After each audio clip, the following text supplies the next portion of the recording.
kita lanjut sedikit tenaga yang tersedia ya, tenaga yang tersedia dan tenaga yang dibutuhkan alat berat. Nah, ini kita singgung sedikit aja.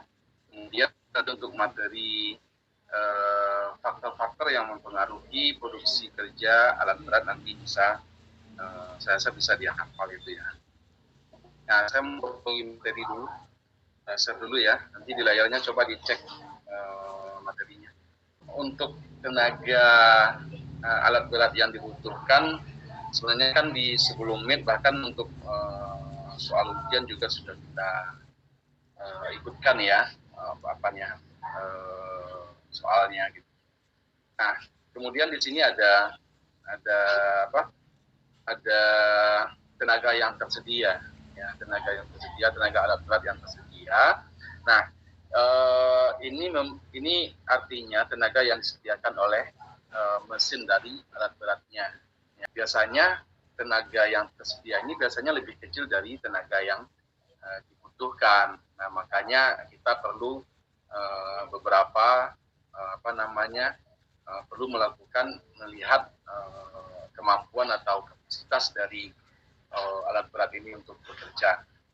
Kemudian dua faktor yang menentukan persediaan tenaga adalah tenaga kuda atau horsepower, HP ya, dan kecepatannya. Nah, horsepower ini adalah waktu rata-rata untuk melakukan pekerjaan dan merupakan nilai konstan bagi setiap alat.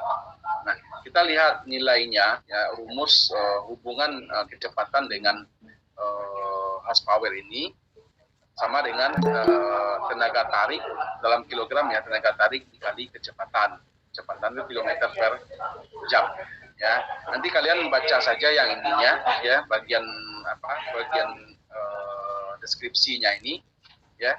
Kemudian di sini yang perlu satu lagi nih, di tenaga yang tersedia ini prinsipnya itu dibedakan atas alat beroda rantai dengan alat beroda ban. Jadi ini jenis traktor ya. Traktornya kita bedakan dengan ini. Nah, di mana tenaga tarik yang tersedia ya pada alat berat yang beroda rantai dikenal dengan draw bar pull ya, untuk traktor yang beroda rantai. Kemudian yang beroda ban itu dikenal dengan rim pull. Nah, satuannya itu kilogram atau pound.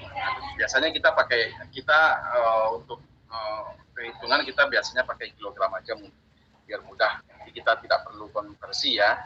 Nah, di sini kalau besarnya draw per pull ini berdasarkan jenis jenis giginya, ini sudah ada tabelnya nanti. Jadi kalau kita gigi 1, gigi 2 sampai gigi 5 misalnya untuk maju dan gigi mundur pun nanti kecepatannya sudah ada kisarannya di sini ya. Nah, ini konversinya ini mil per hours ya, mil per hours. Kemudian kita akan pakai kilometer per jam ini ya. Kemudian besar dari draw bar pull-nya. Nah, ini kalau kecepatannya 4 misalnya 4 km per jam, maka draw pull-nya itu sekitar ini. Nanti kalau perhitungan dalam hitungan nanti kan kita sesuaikan saja gitu ya. Kita sesuaikan. Misalnya nanti kecepatan 4 kemudian kita hasilnya tidak persis 4876 misalnya draw bar pull-nya. Ya, nanti kita sesuaikan saja, berarti dia berada di gigi 4 dan gigi 4,7 misalnya gitu ya. Jadi bisa kita interpolasi saja nanti nilainya. Nanti berada di antara ini gitu ya. Begitu juga untuk gigi mundur. Tapi untuk gigi mundur kan karena dia menarik gitu ya, maka gigi mundur tidak ada draw bar pull-nya gitu. Yang ada hanya gigi maju saja. Traktor yang beroda ban, rim pull bisa kita hitung dengan 375 kali HP kali efisiensi. Efisiensinya nanti dikasih tahu ya, dibagi dengan kecepatannya ya, gitu ya. Satuannya juga HP. Nah, di sini kita lihat 375 itu itu merupakan konstanta. Jadi ya kita terima aja ya, itu konstanta. Kemudian horsepower-nya juga diketahui, efisiensinya berkisar antara 80 dan 85. Ya, ini bisa kita asumsikan saja, ya asumsikan. Kalau misalnya tidak diketahui efisiensinya, maka diambil aja lah 80 atau 85 atau 82. Kalian kirakan saja, asumsikan saja nanti, ya. Atau dibuat dengan beberapa efisiensi nanti perhitungannya, itu juga nanti hasilnya di antara itu saja. Kemudian kecepatan ya, kecepatan sampainya kilometer per jam. Baik, misalnya ini saya kasih satu contoh soal saja ya. Nanti contoh yang lain nanti kalian lihat nanti slide ini nanti.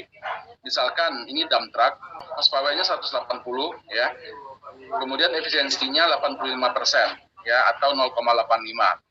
Nah, ditanyakan berapa rimpulnya untuk masing-masing gigi ya, untuk masing-masing gigi nih. Jadi ini menarik ya, dia maju gitu ya, maju. Nah, kecepatan gigi 1 itu 4,35 mph, gigi 2 7,60 mph, gigi 3 12,10 mph, dan 4 sampai 5 ini ya 14,30 dan 28,55. Nah, ini satunya kebetulan mph. Jadi nanti kita pakai mph juga. Kita nggak perlu kita ini kan ya, nggak perlu kita konversi ya, karena nanti kita sesuaikan saja. Nah, jadi ini tinggal kita kalikan saja ya, tinggal kita kalikan saja nanti untuk berbagai kecepatan ya. Dimana rimpul tadi kan 375 dikali horsepower-nya berapa, kemudian dikali efisiensinya dibagi kecepatannya. Ya, horsepower-nya kan tadi 180, kemudian efisiensinya 0,85 atau 85%. Kemudian untuk masing-masing giginya kita bagi dengan kecepatannya gitu ya. Jadi mudah ya, nggak sulit. Nah, kalau dia mph maka kita pakai pound di sini. Pound. Tapi kalau dia kilometer per jam maka kita pakai kilogram di sini ya. Kita pakai kilogram untuk satuan rimpul. Mudah ya.